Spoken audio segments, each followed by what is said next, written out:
Hi കൂട്ടുകാരെ, നിങ്ങൾ മധുര തിരുവാതിരയെന്ന് കേട്ടിട്ടുണ്ടോ? നിങ്ങളിൽ കൂടുതൽ പേരും കടയ്ക്ക് തിരുവാതിരയെന്ന് കേട്ട് കാണും അല്ലേ?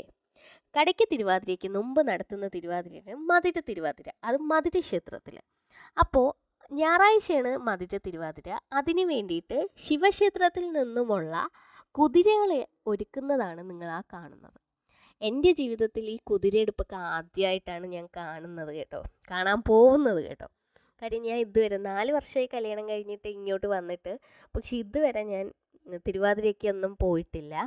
അപ്പോൾ ഞായറാഴ്ചയ്ക്ക് വേണ്ടിയിട്ട് കട്ട വെയിറ്റിംഗ് ആണ്, എന്താണ് സംഭവം എന്നറിയാം. നമ്മുടെ അവിടെ ഘോഷയാത്ര കാവടിയൊക്കെയാണല്ലോ, ഈ കെട്ടുകാഴ്ചകളും ഫ്ലോട്ട്സൊക്കെ ഉണ്ട്. അതല്ല, ഈ കുതിരയെടുപ്പൊന്നും നമ്മൾ അങ്ങോട്ടില്ല. അപ്പോൾ എനിക്കതെല്ലാം പുതിയതാണ്. അതുപോലെ തന്നെ ടുട്ടൂനും ആദ്യത്തെ തിരുവാതിരയാണ്. കാര്യം നമ്മൾ ഈ തിരുവാതിരയ്ക്കൊന്നും ഇങ്ങോട്ട് വരാൻ പറ്റിയിട്ടില്ല പലപ്പോഴുമായിട്ട്. അങ്ങനെ ഇന്ന് മധുര തിരുവാതിരയ്ക്ക് മുമ്പായിട്ട് മധുര ക്ഷേത്രത്തിൽ പോവാമെന്ന് വിചാരിച്ചു. കാര്യം തിരുവാതിര സമയത്ത് അവിടെ കാല് കുത്താൻ പറ്റൂല എന്ന് അറിയാം, പറഞ്ഞിട്ടുണ്ട് ഹസ്ബൻഡൊക്കെ.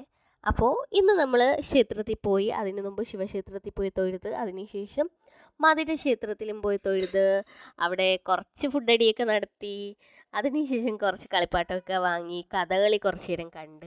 കാട്ടുമാങ്ങ അവിടെ നിന്ന് വാങ്ങിയതാണ്. എന്തോ ഒരു ടേസ്റ്റ് ഒന്ന്, ഒരു തവണയെങ്കിലും ജീവിതത്തിൽ ട്രൈ ചെയ്യണം. നല്ല ടേസ്റ്റ് ആയിരുന്നു ഉപ്പിലിട്ട ഈ മാങ്ങ, കാട്ടുമാങ്ങ.